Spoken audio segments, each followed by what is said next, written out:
all home sellers have one thing in common, and that is they want to sell their property for the best possible price available. I'm no different. Whether I'm selling one of my own properties or I'm selling for a client, my goal is always to get the best possible price for the market that we're in.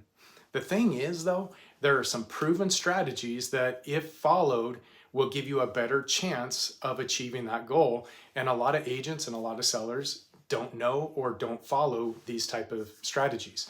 Strategy number one, it might sound like a no-brainer, is pricing your home correctly. You can't just pick a number out of a hat and hope it's going to sell. In fact, pricing is the most important aspect of listing a property. It's going to determine whether your house sits on the market for a long time or maybe doesn't sell at all. It's actually the number one reason why a home doesn't sell in any given market. Very, very important piece of the puzzle there. So with pricing, it's important to know the market, to know what you're in. Are you in a buyer's market, seller's market, balanced market?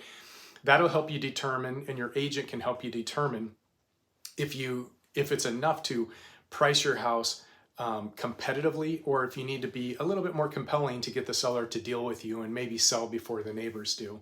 Number two, don't leave projects half done. You know, I can't tell you how many times I go into a house and they're ready to sell now, but there's a half finished mini remodel happening, or half of a wall painted, or things like that.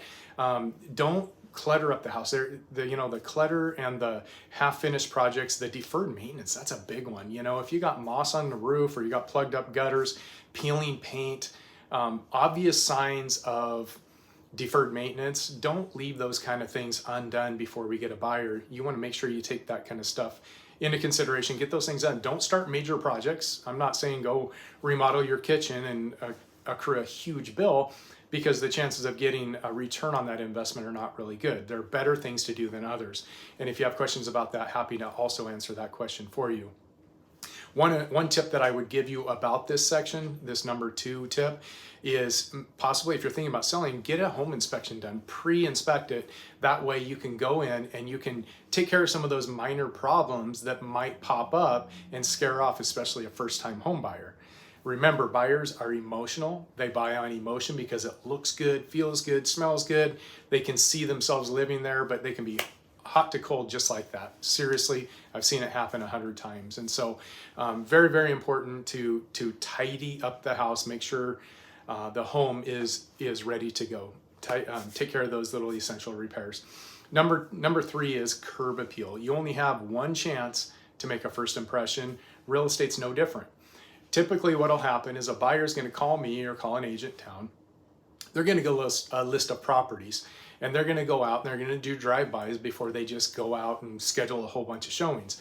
What they're going to do, though, is they're looking for a reason to take your home off the market. It's a process of elimination until they get down to the one that they buy.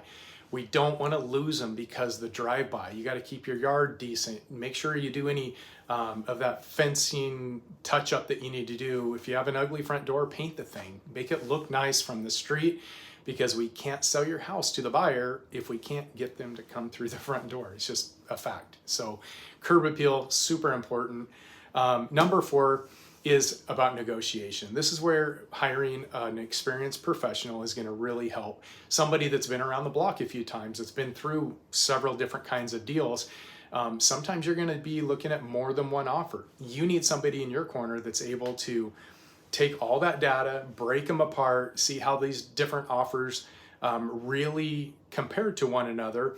If it's a single offer, somebody that can present that in a way to you as a homeowner to where it makes sense, it's understandable, and you can make an informed decision with no questions about it. And then you'll feel confident moving forward, making sure that you have the best possible offer that you can get. If you need to go in for a counter offer, have somebody that's strong enough to go in and negotiate for you. Number 5, work with a local agent. There's a lot of out-of-town agents coming in, and they just don't know the area. They don't know what's going on here. Work with somebody that understands the market, understands how to market your home, understands how the market is trending, how they can price your home. They can give you all these kind of tips as a local man or woman here in town. Local agent, it's very, very important. Somebody that has their finger on the pulse of the market, so to speak. So if you're kicking around the idea of selling and you're not really sure where to start, and you just have questions, maybe you're wanting to know what's going on in your neighborhood, I'd be happy to answer those kind of questions for you. Just shoot me a text, shoot me an email, give me a call. I'm always here to help. Have a great day.